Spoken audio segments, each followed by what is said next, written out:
साहिर खान और आप देख रहे हैं वारदात। 16 साल की एक लड़की और 20 साल का एक लड़का, दोनों जबलपुर की एक रेलवे कॉलोनी में पड़ोसी हैं। लड़का हिंदी में dub south Indian crime thriller movie देखने का शौकीन है। तभी 15 मार्च को अचानक लड़की अपने कजन को एक ऑडियो मैसेज भेजती है। मैसेज मिलते ही अब पुलिस की टीम लड़की के घर पहुंचती है। घर पहुंचते ही लड़की के पिता की लाश किचन में पन्नी में लिपटी मिलती है, जबकि लड़की के 8 साल के भाई की लाश उसी घर में फ्रिज के अंदर थी। अब इस क्राइम थ्रिलर सीन की जांच असली पुलिस शुरू करती है।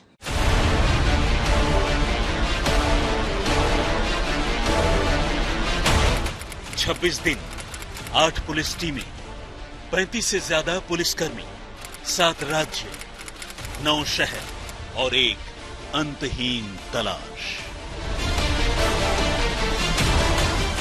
ये कहानी है एक ऐसे दोहरे कत्ल की जिसे परफेक्ट मर्डर का नाम तो नहीं दिया जा सकता,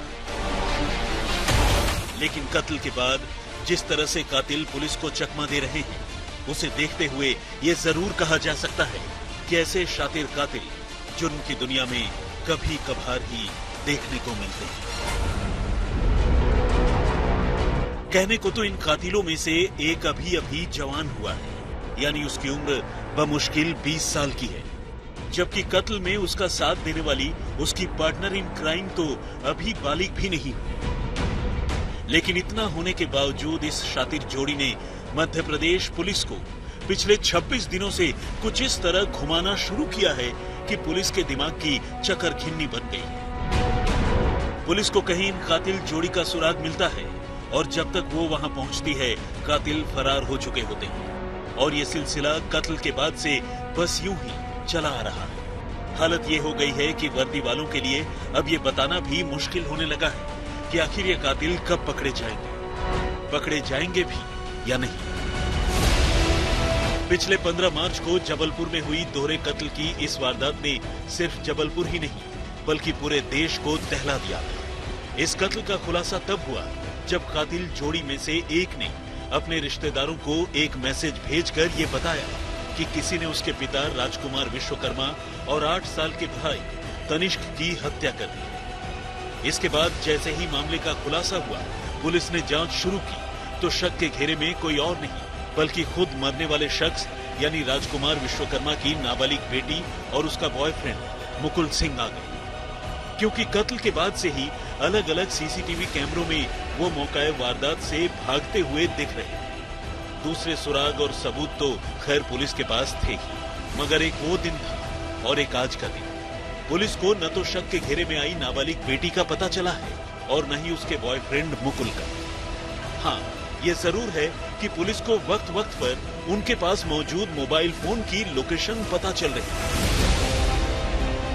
ये भी पता चल रहा है कि दोनों 3 से 4 दिनों में बमुश्किल कुछ मिनटों के लिए अपना फोन एक बार ऑन कर दें, लेकिन जब तक पुलिस इस लोकेशन पर पहुंचती है, दोनों वहां से फरार हो चुके होते हैं। फिलहाल हालत ये है कि जबलपुर पुलिस की 8 टीमों के 35 से ज्यादा पुलिस वाले, जिनमें सर्विलांस के एक्सपर्ट से लेकर जासूसी में माहिर लोग भी शामिल हैं, दोनों की तलाश कर रहे हैं, मगर ये तलाश खत्म होने का नाम नहीं ले रही।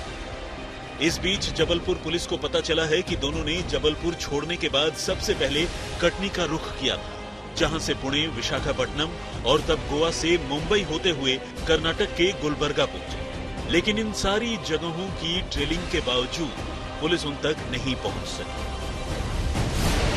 पुलिस सूत्रों की माने तो अपनी फरारी के इस रेस में ये संदिग्ध कातिल जोड़ी सिर्फ बस या ट्रेन से नहीं बल्कि कैब से और यहां तक कि फ्लाइट से भी ट्रेवल कर रही है। छानबीन में पता चला है कि दोनों ने गोवा से मुंबई तक का सफर फ्लाइट से पूरा किया।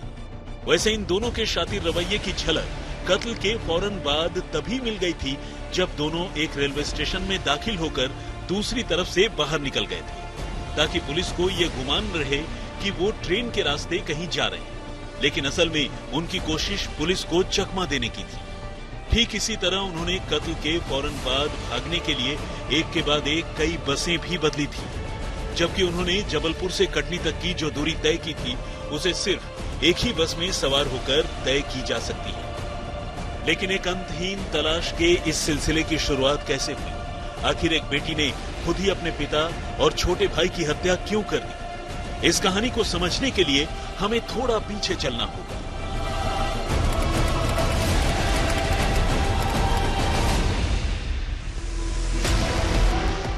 पंद्रह मार्च की सुबह की बात है। जबलपुर से करीब 225 किलोमीटर दूर पिपरिया में रहने वाली आरती के मोबाइल फोन पर एक व्हाट्सएप मैसेज आता है। लेकिन आरती की नजर इस ऑडियो मैसेज पर करीब 4 घंटे बाद पड़ती है। ऑडियो मैसेज उसकी चचेरी बहन 16 साल की काव्या ने जबलपुर से भेजा था। काव्या राजकुमार विश्वकर्मा की बेटी है। उसने मैसेज में कहा था कि उसके पापा और भाई को किसी ने मार डाला है और दोनों की लाशें घर में पड़ी हैं। देर से ही सही मैसेज पढ़ते ही आरती घबरा गई। उसने अपने पापा को इस मैसेज के बारे में बताया।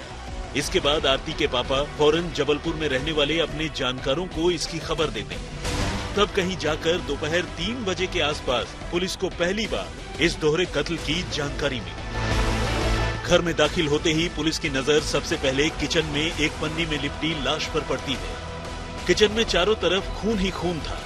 लाश की शिनाख्त राजकुमार विश्वकर्मा के तौर पर होती है। घर में विश्वकर्मा के अलावा उनकी 16 साल की बेटी काव्या और 8 साल का बेटा तनिष्क भी रहते थे। राजकुमार की पत्नी की 2023 में ही बीमारी से मौत हो गई। पुलिस घर में चारों तरफ बाकी दोनों बच्चों को ढूंढती है, मगर कोई नहीं मिलता।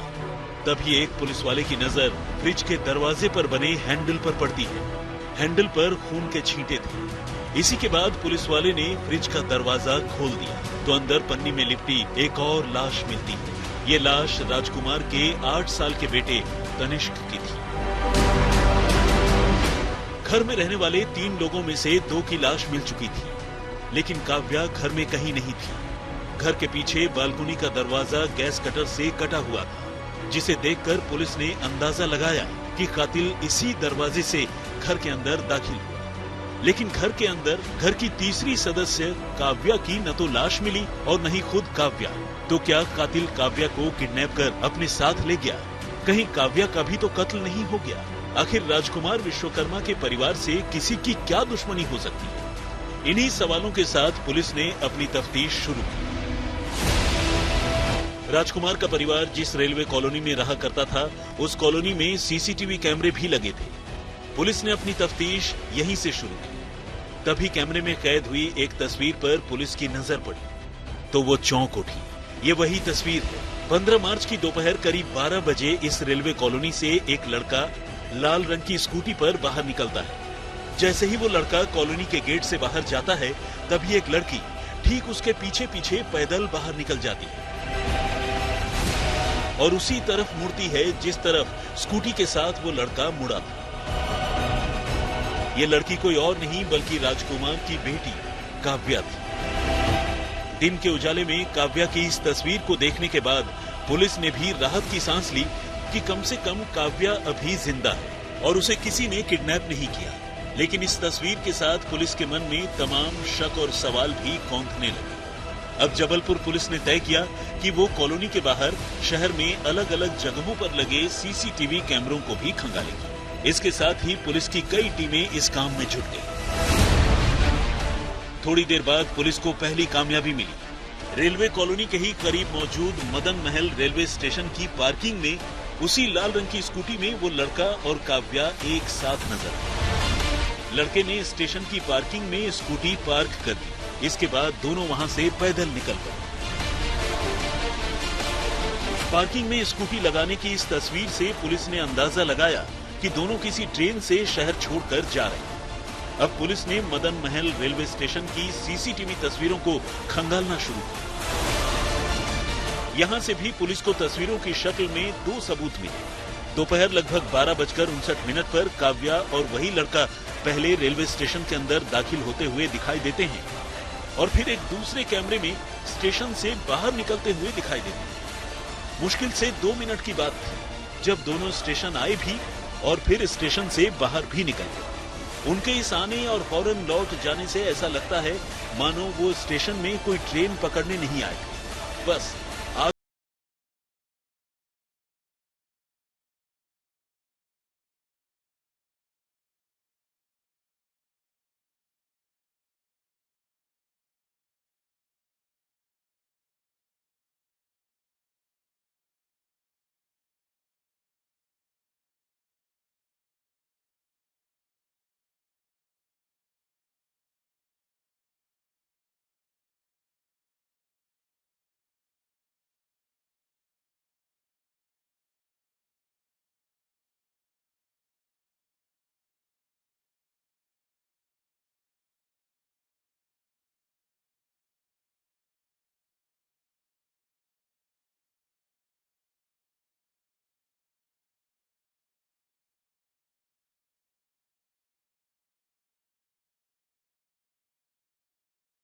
बात से ही लगातार हर कैमरे में कैद नजर आ रहे हैं।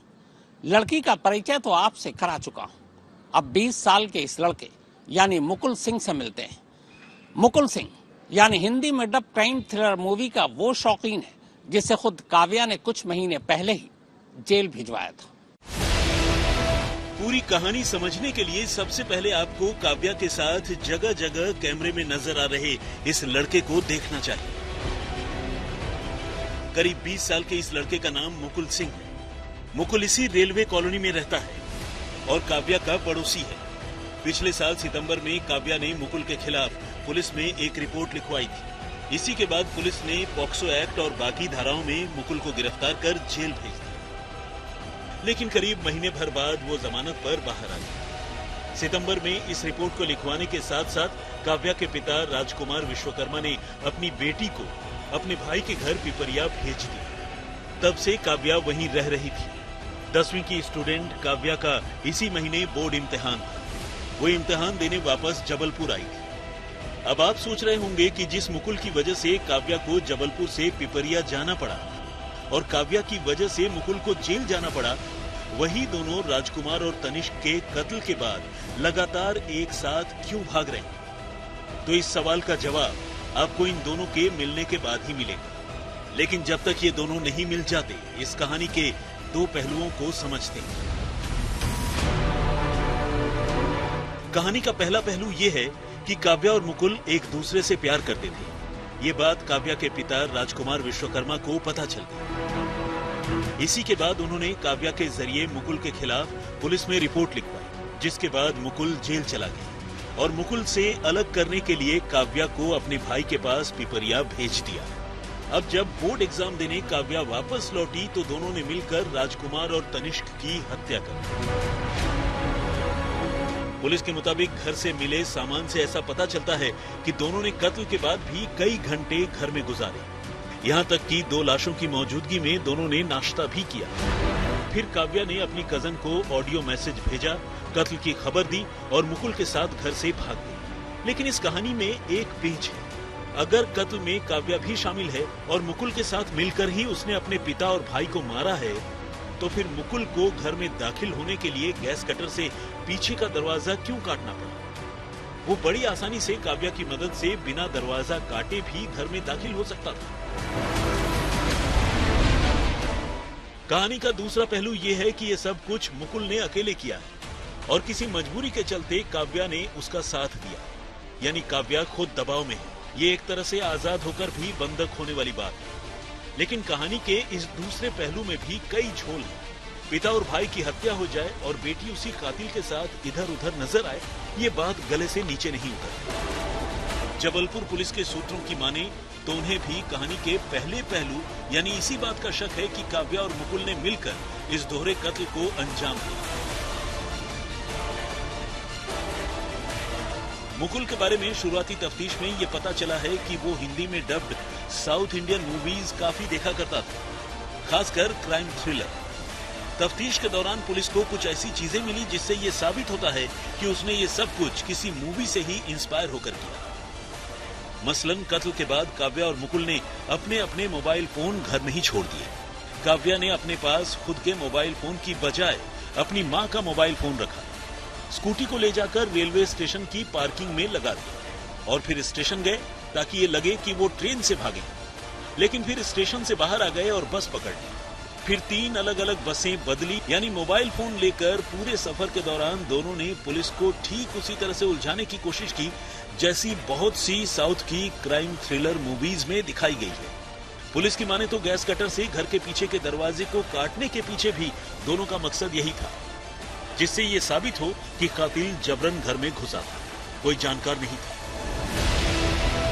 जबलपुर पुलिस के मुताबिक रेलवे कॉलोनी के एक और सीसीटीवी फुटेज में 14 और 15 मार्च की देर रात की एक तस्वीर कैद हुई है। इस तस्वीर में मुकुल राजकुमार विश्वकर्मा के घर के इर्द गिर्द चक्कर काटता हुआ दिख रहा है। उसके हाथ में कुछ सामान भी हैं, जो शायद गैस कटर और कुछ पॉलीथीन के पैकेट्स हैं। ये तस्वीर रात करीब 3 बजे की। बकौल पुलिस ये दोनों कत्ल रात 3 बजे के बाद ही हुए। धीरज शाह, जबलपुर, आज तक। अब हर संडे रात 11 बजे आज तक पर आप देख और सुन सकते हैं क्राइम कहानियां विद शम्स। क्राइम की कहानियां तो टीवी पर आपने बहुत देखी होंगी, अब टीवी पर कहानियां देखने के साथ साथ सुनिए भी। तो वारदात में फिलहाल इतना ही, मगर देश और दुनिया की बाकी खबरों के लिए आप देखते रहिए आज तक।